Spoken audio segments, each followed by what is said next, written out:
할렐루야. 참 좋으신 아버지 감사와 영광을 주께 돌립니다.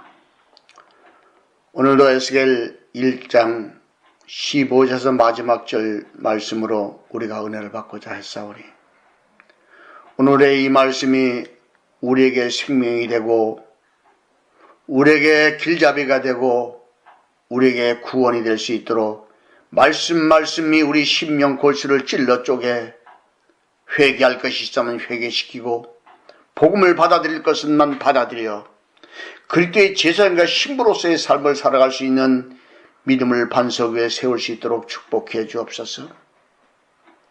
이 말씀 속에 흐르는 바퀴와 생물과 구름과 무지개 형상의 하나님, 이 모든 생명을 복음으로 생명으로 받아들일 수 있도록 축복해 주옵소서.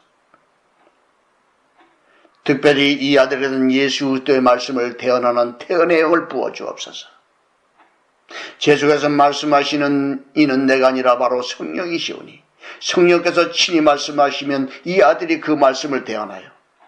전하는 전하, 듣는 모든 자들이 은혜를 받게 하시고 감사하게 하고 찬양하게 하시고 회개가 일어나게 하시고 심령이 더 거룩한 칠복의 심령으로 변화받을 수 있는 시간이 될 수 있도록 축복해 주옵소서. 끝없이 흘러넘치는 생수의 강물처럼 복음이 흘러나올 수 있도록 주관해 주옵소서. 하나님의 영광의 빛이 말씀으로 드러나게 하옵소서. 지금까지 듣고 보지 못했던 생명의 진리와 복음을 전할 수 있도록 축복해 주옵소서. 모든 시종을 성령께 의탁하오니 성령께서 친히 주관하시고 말씀을 해 주옵소서. 모든 시종을 성령께 의탁하며 예수 이름 받들어 기도합나이다. 아멘. 오늘은 네 바퀴와 바퀴 속에 있는 생물의 신 그리고 구름과 무지개 형상의 하나님에 대해서 좀 자세하게 알아보려고 합니다. 오늘 본문을 보게 되면은 바퀴 속에 바퀴가 있습니다. 하나님의 신이 그 바퀴 가운데 있는데 그 바퀴 속에 바퀴가 있는 영적 원리는 하나님의 말씀, 율법의 말씀 속에 율법이 운동력을 가지고 있는 이 바퀴 속에 복음이 운동력을 가지고 있는 것이 바퀴 속에 바퀴가 있는 거예요. 이것은 이 바퀴는 하나님의 말씀의 운동력을 상징하고 겉의 바퀴와 속의 바퀴는 율법과 복음을 상징하는 거예요. 그리고 바퀴 속에 있는 생물의 신은 바로 하나님의 본질적 생명력을 하고 이것이 신령한 구름, 바로 무지개 형상의 그 구름을 말하고 있는데 이것은 바로 칠복의 심령의 거룩한 하나님의 심성을 말하는 겁니다. 우리가 이 심령을 본받는 것이 우리가 칠복의 심령이요 무지개 언약을 받는 것이요 촛대 일곱 불을 켜고 감금하는 겁니다. 이러한 영적 원리 속에서 에스겔 1장에서부터 39장까지 경건의 훈련을 시켜서 40장 가서 천사의 청량고 사람의 심령을 청량해서 제대로 성전이 지어졌는가를 확인하는 겁니다. 그래서 구약의 계시록이 되는 이 에스겔서를 모르면은 신약의 계시록은 절대로 알아볼 수가 없습니다. 받아들일 수가 없어요. 초등학문으로 받아주셔도 복음적인 생명적으로 받아들이기는 참으로 어렵다는 얘기입니다. 그래서 우리가 말씀 속에 들어가서 오늘 본문 한 절 한 절이 가지고 있는 그 생명력, 그 말씀의 운동력, 그 강력한 권세와 권능의 말씀이 어떻게 나타나는가를 살펴봐야 됩니다. 내가 그 생물을 본즉 그 생물 곁 땅 위에 바퀴가 있는데 그 내 얼굴을 따라 하나씩 있다고 했습니다. 바퀴가 있는데 그 내 얼굴을 따라 하나씩 바퀴가 있다는 얘기예요. 그러면 이것이 무슨 뜻이냐? 지난 시간에 이 사람의 얼굴, 사자 얼굴, 송아지 얼굴, 독수리 얼굴을 했던 것이 사복음서라고 얘기했죠. 그럼 이 사복음서에 따라서 하나님의 말씀의 운동력이 각기 다른 거예요. 마태복음의 역사는 성령의 역사가 다르고, 마가복음의 역사는 성령의 역사가 다르고, 누가복음의 역사는 성령의 역사가 다르고, 요한복음에서의 역사는 성령의 역사가 다르다는 얘기입니다. 이것이 무슨 말이냐? 말씀의 운동력에 따라 나타나는 현상과 경건의 훈련이 다르고 심령을 변화시키는 방법이 각 사복음서의 영적 상태와 조건에 따라서 다르게 나타난다는 것을 말씀하고 있는 거죠. 그래서 바꿈은 말씀의 운동력이고, 이것이 바로 겉바뀌는 율법의 운동력이요, 속바뀌는 바로 복음의 운동력이라고 말씀을 드렸었죠. 자, 그렇다면 그 밖의 형상과 구조는 넷이 한결같은데 황옥 같고, 바퀴의 구조는 바퀴 안에 바퀴가 있는 것 같다고 했습니다. 자, 이것이 바로 금방 말씀드렸던 것처럼 이 황옥 같은데, 한결같이 황옥같이 귀한 것인데, 그 형상과 구조는 이렇게 생겼다는 거예요. 바퀴 안에 바퀴가 있는 것 같다고 했습니다.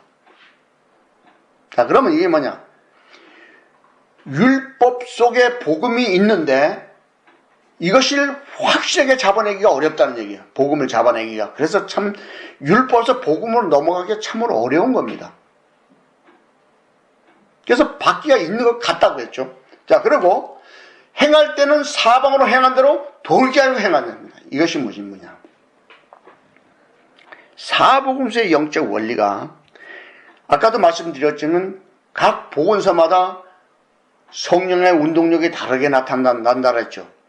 그래서 돌이키지 않고 마태복음의 형식대로 계속 직진을 하면서 우리 심령을 변화시키는 것이고, 누가복음, 마가복음, 요한복음도 똑같이 그런 영적 원리로 역사하고 있음을, 이것을 말씀하고 있는 말씀인 거예요.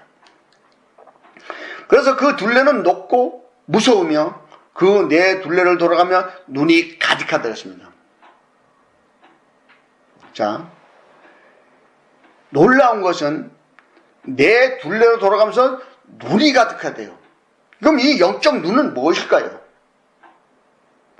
사람이 눈은 무엇을 보는 거죠. 그럼 이 눈이 가득한 하나님의 눈은 무슨, 눈동자같이 밝으신 하나님의 눈은 뭡니까? 감찰의 영이라는 얘기예요.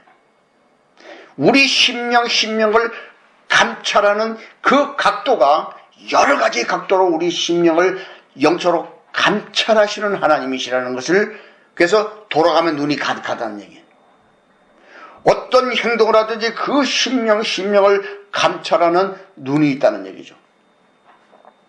그래서 생물이 행할 때 바퀴도 그 곁에 행하고, 생물이 땅에서 들릴 때도 바퀴도 들린다고 했습니다. 자, 여기서 놀라운 것은 생물이 행할 때, 성령의 역사가 일어날 때 바퀴, 하나님의 복음이, 이 바퀴는 복음이라고 했잖아요.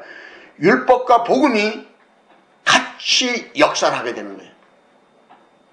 그래서 생물이 땅에서 들릴 때도 바퀴도 들리는데, 어딘지 신이 가려고 하면 생물의 신도 가려는 곳으로 가고, 바퀴도 그대로 들리니 이는 생물의 신이 그 바퀴 가운데 있음이라고 했습니다.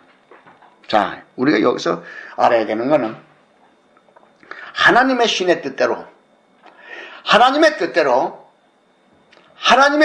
가는데, 우리를 하나님의 뜻대로 이끌어 가는데,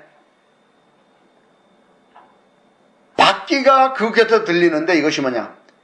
그것은 이 율법과 복음이 동시에 역사를 하면서 우리를 하나님의 뜻대로 모시고 간다는 얘기예요. 데리고 간다는 얘기입니다. 그래서 이 생물의 신이 바퀴 가운데 있는 거예요. 우리가 이런 영적 원리를 알지 못하면은 도대체 이게 무슨 접시 비행기 오는 그 UFO인가 뭐 그거나 생각하고 말이에요. 엉뚱한 얘기를 하게 되겠죠. 하늘을 쳐다보게 되고. 아니요. 여러분의 심령과 내 심령에서 일어나는 영적 상태와 조건이라는 것을 기억해야 됩니다, 여러분. 그래서 저들이 행하면 이들도 행하고 저들이 그치면 이들도 그치리니 저들이 그 땅에 들릴 때는 이들도 그 땅에 들리니 이는 생물의 신이 그 가운데 있습니다라고 그랬습니다. 자, 저들이 행하면 이들도 행하고 저들이 그치면 이들도 그치는 이 영적 원리가 뭘까요? 바로 하나님이 뜻이 멈추면 성령의 역사가 멈추고 하나님의 역사가 행하면 성령의 역사가 강력하게 일어나는 영적 원리를 설명하는 거예요, 여러분. 그래서 생물의 신이 그 바퀴 가운데 바로 율법과 복음으로 이 우리 심령을 돌리는 거예요, 여러분. 연단과 경전을 훌려서 칠복의 심령을 완성시키고 그때 재산과 신부로 만들어가는 영적 원리가 나는. 그래서 2장부터 연단과 경건의 훈련이 들어가는 겁니다, 여러분. 그래서 그 생물의 머리에는 수정과 같은 형상이 펴 있으며 보기에 심히 두렵다고 했습니다. 생물의 머리 위에는 수정 같은 궁창의 형상이 펴 있는데 보기에 심히 두렵답니다. 왜 두려울까요? 하나님의 임재가 그렇게 좋은 것이 아니에요. 임재가 올 때 두려운 거예요. 하나님의 임재가 올 때. 그래서 그 궁정의 생물의 날개가 서로 향하여 펴 있는데 이 생물의 두 날개로 몸을 가렸고 저 생물의 두 날개로 몸을 가리었다 그랬습니다. 그럼 이 두 날개가 뭘까요? 두 날개로 몸을 가리고 저 생물도 두 날개로 몸을 생물마다 이 몸을 가리는데 두 날개가 뭘까요? 똑같은 영적 원리를 가지고 있는 거예요. 바퀴 가운데 바퀴 있는 것처럼 율법 가운데 복음이 있는 것처럼 두 날개는 율법과 복음의 날개라는 얘기예요. 그래서 이 복음과 율법의 날개로 몸을 가리는 거예요. 하나님의 임재를 가리고 또 우리의 심령에 있는 모든 죄를 가리었다 폈다 다 할 수 있는 거예요. 그래서 생물의 날개가 서로 향해 펴 있고 두 날개 몸을 가리고 몸을 가리는 이 영적 원리가 이렇게 복음과 율법의 역사가 일어나는 것을 비유적으로 보여주는 거예요. 바퀴 속에 바퀴가 있는 것이나 두 날개로 몸을 가리는 것이나 다 복음과 율법으로 역사하시는 성령의 역사를 말하는 거예요. 그래서 생물들이 행할 때에는 내가 그 날개소리를 들은즉 맑은 물소리와 같으며 견도의 음성과 같으며 떠드는 소리고 군대 소리와 같더니 그 생물이 설 때는 그 날개를 들이우더라 했습니다. 여기서 기가 막힌 말씀들을 하고 계십니다. 이 말씀을 우리가 영적으로 깨달아야 되는 거예요. 그게 뭐냐? 날개 소리를 들으니까 바로 이렇게 복음과 율법의 역사하는 그 실체를 보니까 많은 물소리와 같대요. 자, 물로 씻어 곧 말씀으로 깨끗하게 하죠. 그래서 이 많은 물소리는 뭐니까 성령의 역사가 진리의 말씀에 따라서 역사하는 것을 얘기하는 거예요. 그래서 이게 전능자의 음성이야. 하나님의 뜻이야. 그리고 떠드는 소리고 군대 소리와 같은 게 뭐냐? 영적 전쟁을 일어나키는 거예요. 이제 뒤에 가면 이제 2장부터 이제 고난과 연단 회개, 고난 연단 회개, 고난 연단 회개에서 39장까지 가는 거예요, 여러분. 그래서 생물이 설 때는 그 날개를 들이우는 거예요. 이것이 뭐냐? 생물이 설 때, 성령의 역사가 멈출 때는 복음과 율법으로 싹 가리는 거예요. 이 영적 원리를 우리가 영적으로 알아야 되는 거예요. 그 머리에 위에 있는 궁창 위에서부터 음성이 나더라. 그 생물이 설 때 그 날개를 들이우더라. 그 머리 위에 있는 궁창에 있는 보좌의 형상이 있는데 그 모양이 남보석 같고 그 보좌의 형상 위에 한 형상이 있어 사람의 모양 같더라. 자, 요건 간단해요. 아주 간단하게 돼 있어요. 궁창에 보좌의 형상이 있는데 그 모양이 남보석 같고 보좌의 형상이 한 형상이 있는데 그 사람의 모양 같더라. 우리는 하나님이 같이 지음 받았죠. 그게 사람 모양으로 나타나는 거예요. 근데 아까는 황보석이면 이번에는 남보석이래요. 이것이 왜 각 보석마다 다르냐? 바로 사복음서에 역사하시는 그 영적 원리가 다르기 때문에. 그래서 이렇게 사람의 모양을 보여주고 있는 겁니다. 내가 보던 그 허리 이상의 모양의 단새 같아서 그 주위에 그 속과 주위가 불 같고 그 허리 이하의 모양도 불 같아서 사면으로 광채가 난다고 했습니다. 자, 이것을 허리를 중심으로 허리 이상과 이하로 허리를 중심으로 딱 하는데 이것이 뭐냐? 성령의 역사를 두 가지로 보여주고 있는 거예요. 자, 이 세상 만유는 빛과 어둠으로 돌아갑니다. 양과 음으로 돌아가요. 모든 만물도 양과 음으로 지어져 있고 하루도 빛과 어둠으로 갈라져 있고요. 사람도 양과 음으로 갈라져 있어요. 여자와 남자로 갈라져 있죠. 자, 근데 허리 이상과 이하는 그럼 뭘까요? 이것은 복음과 율법의 관계란 말이에요. 허리 위에는 단새 같은데 이것은 바로 복음의 진수를 말하는 것이고 이하에 뭔가 불 같은데 그 사람으로 광채가 나요. 이 불 같은 연단을 시키는 이 율법의 정죄의 법칙이 허리 이하에 있다는 거죠. 이런 영적 원리 속에서 허리를 중심으로 단새와 광채로 나타나게 되는 거예요, 여러분.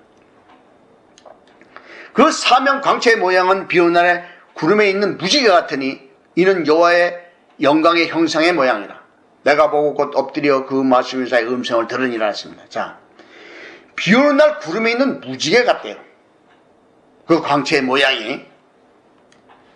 창세기 9장 12, 13, 14절에 보면 이런 말씀이 있습니다. 하나님이 가라사대 내가 나와 너희와 함께하는 모든 생물 사이에 영세까지 세우는 언약의 증거는 이것이니라. 내가 내 구름을 무지개 두었나니 구름 속에 두었나니 이것이 나의 세상과의 언약의 증거니라. 무지개와 구름 사이에 있으리니 내가 보고 나 하나님과 땅에 무릇 혈기 있는 모든 생물 사이에 된 영원한 언약을 기억하리라 했습니다. 자, 무지개 언약, 무지개 형상, 이것은 아까도 말씀드린 칠복의 심령을 말한다고 했어요. 그것은 칠복의 심령이라는 것은 율법의 완성, 사랑이라는 얘기예요. 사랑의 결정체가 된 상태가 무지개 언약이요, 무지개 색이요, 칠복의 심령이요, 촛대 7불을 킨 것이나 똑같다고 했어요. 자, 출애굽기 40장 38절에 보면 낮에는 여호와의 구름이 성막 위에 있고 밤에는 불이 그 구름 가운데 있음을 이스라엘 온 족속이 그 모든 행하는 길에서 친히 보았다고 했습니다. 왜 이 말씀을 가져왔느냐 하면은, 자, 불과 구름은 칠복의 심령이고 이 불은 단새와 같은 이 불은 복음의 진수를 말하는 거예요. 그러면 구름 가운데 불이 있는 것이 불 가운데 구름이 있는 것이 아니에요. 이 영적 원리 때문에 이 말씀을 가져온 거예요. 그래서 비 오는 날 구름 위에 있는 무지개 같으니 이는 여호와의 영광의 형상이나 내가 보고 엎드려 그 말씀의 음성을 들으니라 했어요. 자, 무지개 형상이 그런데 왜 하나님은 무지개 언약의 약속을 했을까? 바로 우리 심령에 진리의 말씀으로 성화됐을 때 구름이, 영적 구름이 만들어지고 거기다 참빛이 되는 진리의 말씀의 빛으로 하나님의 참빛으로 딱 비춰줄 때 칠복의 심령이 완성돼야 무지개 빛이 나는, 칠복의 심령이 나타나는 거예요. 그래서 이것이 엄청나게 중요한 거예요, 여러분. 그래서 구름이 성막 위에 있고 그 밤에는 그 불이 구름 가운데 있는 것처럼 진리의 말씀 속에 하나님의 성령의 강력한 역사가 일어난다는 얘기예요. 불과 구름이 같이 있으면, 예를 들어서 이 초등학문으로 봤을 때 불과 있으면 구름이 다 사라지고 없어요? 없죠. 아니요. 진리의 말씀 가운데 하나님의 역사가 일어나는 거예요. 진리의 말씀으로 성화된 칠복의 심령 가운데 하나님의 성령이 역사하게 되는 거예요. 거기에 하나님의 임재가 하시는 거예요. 이것은 이제 하늘을 쳐다보고 무지개를 쳐다보지 마세요. 여러분의 하나님의 나라는 여기 있다 저기 있다 나오니까 우리 심령에 있는 거예요. 우리 심령에 무지개 색깔이 나야 되는 거예요. 복음으로 성화되면 영적 구름이 만들어지고 거기에 참빛이 비춰줄 때 칠복의 심령임을 증거해 주는 것이 무지개생이요, 칠복의 심령이요, 세루살렘의 심성이요, 촛대의 일곱 불을 킨 거예요, 여러분. 이런 영적 원리 속에서 이 말씀을 기록하고 있는 거예요. 그래서 1장에서는 답을 줍니다. 그리고 2장부터 경건의 훈련을 통해서 39장이 훈련을 시키고 40장에서 제대로 심령 성전 무지의 언약을 받을 만한가, 칠복의 심령을 완성했는가, 참빛을 쫙 비춰서 천사의 청령 곧 사람의 심령 청선 성전을 청량하는 것이 40장부터예요, 여러분. 이것을 알아야 되는 거예요, 여러분. 자, 그래서 여호와의 영광의 형상의 모양인 거예요. 이는. 그러면 이게 무슨 뜻이냐? 하나님의 형상을 딱 그리고 보지 마세요. 하나님은 영입니다. 자, 하나님은 영인데 어떻게 물질적으로 보려고 합니까? 그것은 믿음이 있는 사람은 영의 눈이 떠서 그 형상을 볼 수 있어도 그렇지 않은 사람은 절대 그것을 볼 수가 없는 거예요. 하나님의 형상을. 그럼 하나님의 형상은 뭘까요? 무지개 색을 띠었다는 얘기예요. 그래서 칠복의 심령을 가졌다는 얘기예요. 이것이 사랑의 완성을 했다는 얘기예요. 그래서 사랑의 결정체가 누굽니까? 하나님이야. 하나님은 사랑이시라. 결국 예수님은 참 빛이시라. 그럼 우리 심령에 뭐가 있어야 돼요? 진리의 말씀이 성화됐을 때, 말씀으로 내 심령이 성화될 때 부름이 생기는 거예요, 여러분.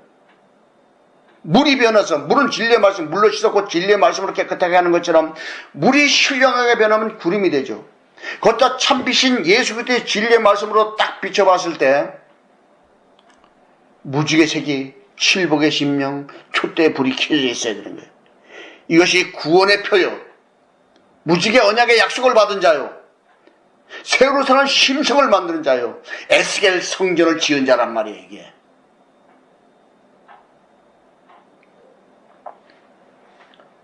주님이 제게 말씀하실 때는 에스겔 성전을 지어 바치라고 했을 때 2004년도일 거예요, 이게. 2004년도에 너는 내게 에스겔 성전을 지어 바칠 수 있느냐? 네. 주님이 원하시면 지어 바치겠습니다. 그렇게 말씀한 적이 있습니다. 그때 당시는 이 칠복의 심령인 줄 몰랐던 거예요. 그래서 물리적인 에스겔 성전을 지어 바치려고 이 책을 여러 번 읽고 그 책을 어떻게 하면 지을 수 있는가 물질도 요구하는 기도도 하고 막 여러 가지를 했었어요. 먼저 칠복의 심령을 완성해서 새로 사는 심성 에스겔 성전을 지어 주님 앞에 드려야만 물리적인 현상도 만들 수 있는 것이지, 물리적이게 만들었다고 천국 가는 거 아니에요. 우리 심령이 에스겔 성전 곧 새로 사는 심성을 만들어야, 하늘에서 내려오는 새로 사는 성, 바로 그 칠복의 심성을 만들어야 구원을 받는 거예요, 여러분. 하나님의 나라는 말이 있지 않고 능력이 있습니다. 이 말씀이 저와 여러분의 심령을 변화시키고 2장부터 경건의 훈련을 들어갈 때 자기 심령을 봐야 되고, 이 사복음서를 통해서 자기 심령을 봐야 되고, 회개하고 반복해서 실족하면 회개하고 실족하면 회개하기를 계속 반복적으로 하다가 39장까지 완전히 끝을 내야 됩니다. 경건의 훈련을. 그리고 40장 가서 천사의 청량, 곧 사람의 심령 성전을 청량할 때 여기 합격점을 받아야 되는 거예요. 우리 모두는 정말로 이런 칠복의 심성, 에스겔 심령을 지어서, 심령 성전을 지어서 하나님 앞에 올려드리는 거룩한 자들이 되기를 예수님으로 축복합니다. 기도하겠습니다. 할렐루야. 참 좋으신 아버지, 감사와 영광을 주께 돌립니다. 오늘도 진리의 말씀 에스겔서 1장 15절에서 마지막 절 말씀으로 은혜를 받고자 했사오니 이 말씀이 우리에게 피가 되고 살이 되게 하옵소서. 이 말씀이 사복음서를 통해서 우리를 생명의 길로 인도하시고 실족함을 세워주시고 회개시켜주시고 연단과 경건을, 그 경건의 훈련을 능히 이길 수 있는 새 힘을 공급하셔서 오뚜기처럼 일어날 수 있도록 축복해 주옵소서. 실족하지 않게 하시고 성령의 충만한 은혜 안에서 날마다 감사하는 일만 허락해 주옵소서. 모든 시종을 감사드리며 예수 이름 받들어 기도합니다. 아멘.